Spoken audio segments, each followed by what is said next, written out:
Ce garçon noir a aidé un millionnaire sans rien demander. Ce que ce dernier a fait ensuite va vous bouleverser. C'était un après-midi comme les autres. Le soleil frappait fort sur l'asphalte brûlant d'une route de campagne isolée. David, un homme d'affaires respecté, conduisait son imposant SUV noir vers un rendez-vous décisif. Il avait 1000 choses en tête, comme toujours. Le temps, c'était de l'argent, et il n'aimait pas en perdre. Mais ce jour-là, le destin décida de le ralentir. Une secousse brutale, un bruit étrange, puis silence. David s'arrêta sur le bas-côté. Il descendit, inspecta son véhicule et constata l'évidence. Pneus crevés. Un problème banal, pour quelqu'un d'ordinaire. Mais David, lui, n'avait jamais changé un pneu de sa vie. Et pour la première fois depuis longtemps, il se sentit inutile. Il sortit son téléphone. Aucun signal. Il était totalement seul. Les minutes passaient. La chaleur était accablante. Son costume lui collait à la peau. Il commençait à perdre patience. Il se rappela de moments similaires dans sa vie, où personne ne s'était arrêté pour l'aider. Le monde était égoïste, pensait-il. Chacun pour soi. Mais alors qu'il soupirait, une silhouette apparut au loin. Un jeune garçon, noir de peau, pas plus de 14 ans. Vêtements simples, baskets usées, mais une démarche assurée. Il s'approcha calmement, leva les yeux vers David et demanda d'une voix posée. « Besoin d'un coup de main ?» David, méfiant au début, hésita. Puis il haussa les épaules et laissa faire. Le garçon se mit à l'œuvre. Avec une aisance surprenante, il commença à retirer le pneu crevé. « Mon père m'a appris !» dit-il avec un petit sourire. David l'observait, étonné par la rapidité et la confiance du jeune inconnu. Il ne prononçait pas un mot de trop. Il faisait, simplement. En moins de 20 minutes, le pneu était remplacé. Le garçon s'essuya les mains sur son jean, se redressa et dit simplement « Voilà, c'est fait ». David, touché, sortit sa carte, puis quelques billets. Il tendit l'argent avec gratitude. Mais le garçon fit un pas en arrière et refusa poliment. « Je ne veux rien, je voulais juste aider. » Et sans attendre de réponse, il tourna les talons et s'éloigna, les mains encore pleines de graisse, le cœur léger. David resta planté là, les billets toujours dans la main. Pour la première fois depuis longtemps, il se sentit ébranlé. Ce soir-là, en rentrant chez lui, David n'était plus le même. D'habitude, il franchissait le seuil de sa grande maison sans y prêter attention. Mais cette fois, tout lui semblait vide. Il fut accueilli par sa femme, Clara, qui remarqua immédiatement son regard ailleurs. « Tout va bien ? Tu as l'air préoccupé. » David secoua la tête et sourit faiblement. « Juste une crevaison, » répondit-il évasivement. « Un gamin m'a aidé. » Mais à l'intérieur de lui, ça bouillonnait. Ce garçon, ce geste, ce refus de l'argent. Pourquoi ? Pourquoi aider quelqu'un sans rien attendre ? Ce n'était pas comme ça que le monde fonctionnait, pensait-il. Toute sa vie, David avait appris qu'on ne donnait rien gratuitement. Chaque acte avait une intention, un bénéfice, une récompense. Mais ce garçon n'avait rien pris. Il avait juste donné. Au dîner, David était distrait. 16 enfants riaient, racontaient leur journée. Clara parlait du prochain week-end. Mais lui, il n'entendait qu'un écho lointain. Le sourire du garçon revenait sans cesse dans son esprit. Ce regard sincère, libre de toute attente. « Tu es sûr que ça va ?» insista Clara. « Il y a des choses que je ne comprends pas, » murmura-t-il. « Comme quoi ?» Il hésita. « Ce garçon... Il a changé mon pneu puis il est parti. Il n'a rien demandé, rien, juste aider. Et je n'arrête pas d'y penser. » Clara posa sa fourchette. « Peut-être que c'est simplement ça, David. Certaines personnes aident parce qu'elles savent ce que c'est, d'avoir besoin d'aide. C'est rare, mais ça existe encore. » David regarda sa femme. Ce qu'elle disait sonnait juste, mais restait inconfortable. Il ne savait pas comment gérer ce sentiment. Cette nuit-là, il dormit mal. Ses pensées tournaient en rond. Il se demandait qui était ce garçon. Où vivait-il? Pourquoi avait-il cette maturité? Et surtout, pourquoi ce simple geste le touchait-il autant? Le lendemain matin, sans prévenir, il enfila des vêtements simples, un jeans, un t-shirt, des baskets. Il dit à Clara qu'il avait besoin de prendre l'air. Il ne savait pas exactement où il allait, mais il sentait qu'il devait le faire. Il retourna sur cette même route, là où tout avait commencé. Il observa les alentours, cherchant un indice, un chemin, une maison.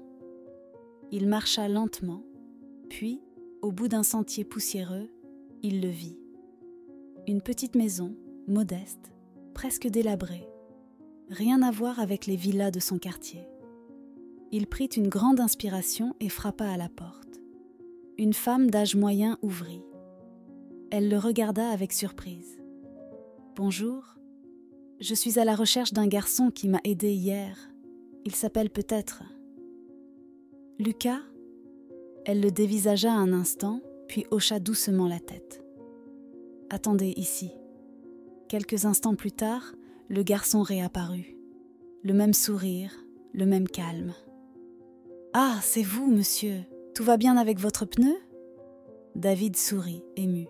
« Oui, tout va bien. Je voulais te remercier. Je n'ai pas pu le faire hier.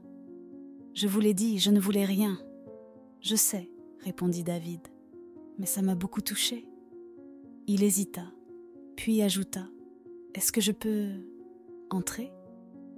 Lucas jeta un coup d'œil à sa mère, qui approuva d'un signe discret. David entra dans la petite maison.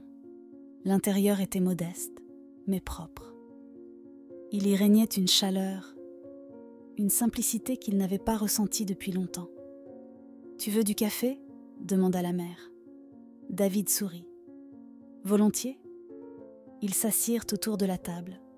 Le café était simple, un peu fort, mais réconfortant. Lucas souriait timidement. David l'observait, fasciné. « Dis-moi, pourquoi as-tu fait ça? Pourquoi m'avoir aidé sans rien demander ?» Lucas haussa les épaules. « Parce que j'aimerais qu'on fasse pareil pour moi, si un jour je suis en panne.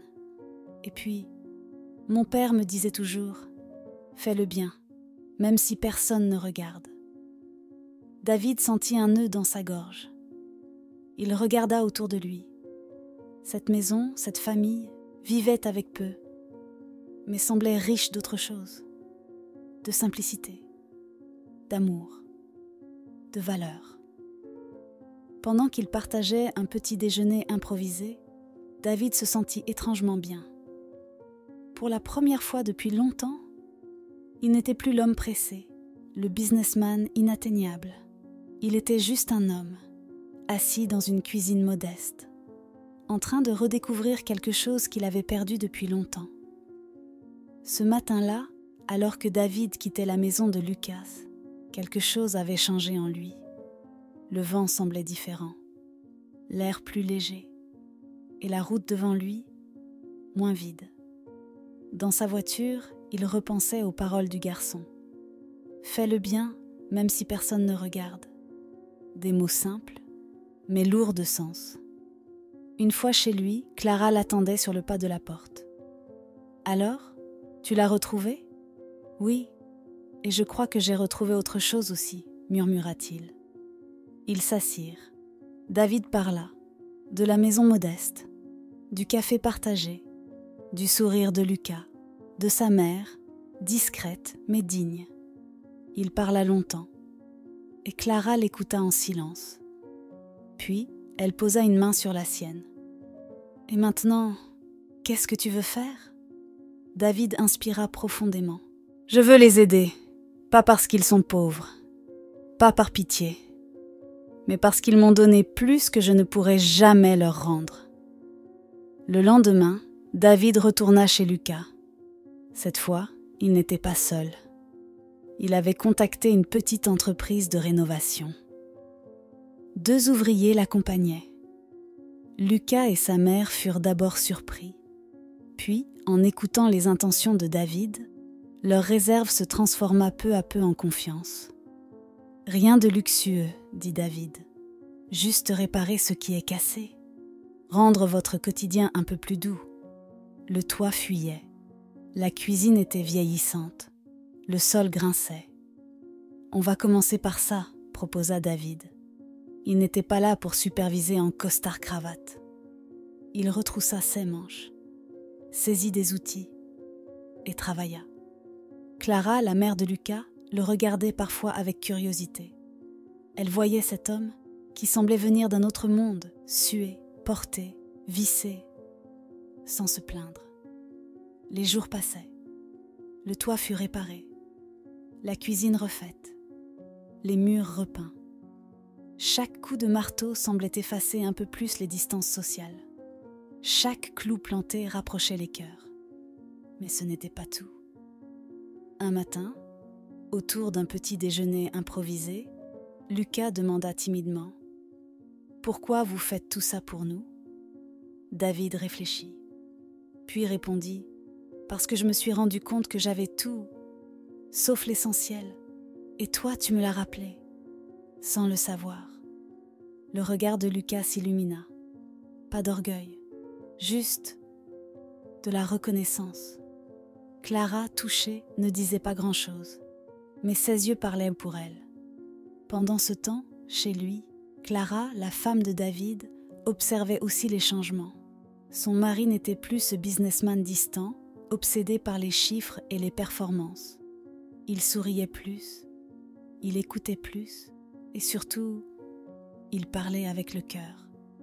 Un soir, après une longue journée de travaux, alors qu'ils étaient assis sur la terrasse fraîchement réparée de la maison de Lucas, David dit à Clara « Tu sais, j'ai passé des années à courir après des choses, des contrats, des titres, des comptes bancaires. Mais ce garçon, avec son vieux t-shirt et ses baskets trouées, m'a montré ce que c'était que la vraie richesse. » Clara le regarda, émue. « Tu es en train de changer, David. »« Non, corrigea-t-il. Je suis en train de redevenir moi-même. » Les jours devinrent semaines.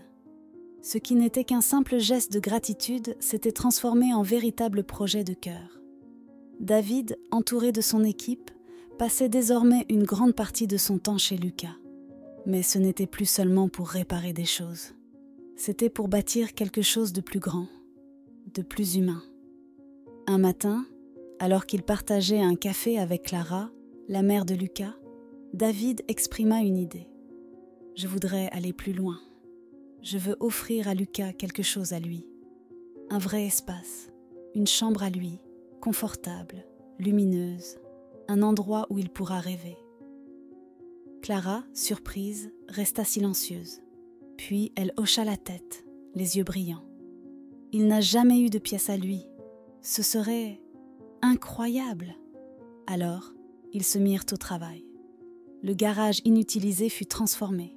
Murs repeints, nouvelles fenêtres, bureau simple mais pratique, lit confortable, draps colorés.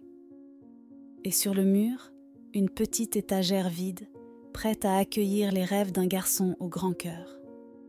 Lorsque Lucas découvrit sa nouvelle chambre, il resta figé à l'entrée.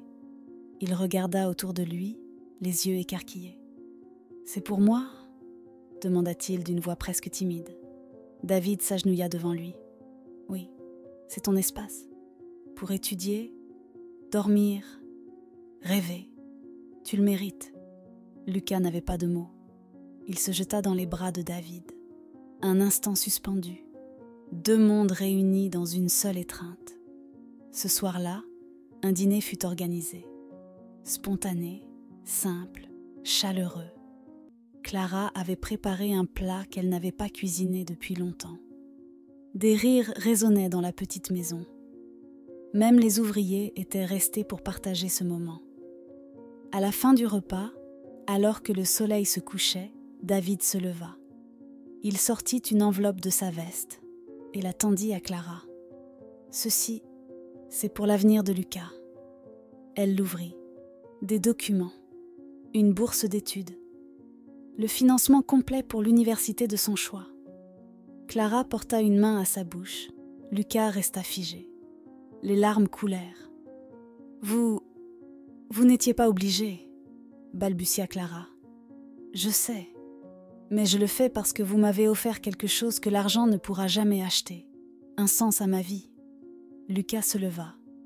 Il serra fort David dans ses bras, puis regarda le ciel. « Un jour, moi aussi, je veux aider quelqu'un, comme toi, David. » David sourit. « Alors tu auras tout compris, Lucas. » Quelques jours plus tard, la maison fut entièrement rénovée. Toit réparé, cuisine refaite, murs repeints, chambre construite, sol remplacé. Mais surtout, des cœurs transformés. Les voisins, témoins de cette métamorphose, organisèrent une petite fête improvisée. Musique, rire, danse, partage. Clara, en observant David parler avec tout le monde, murmura à Lucas.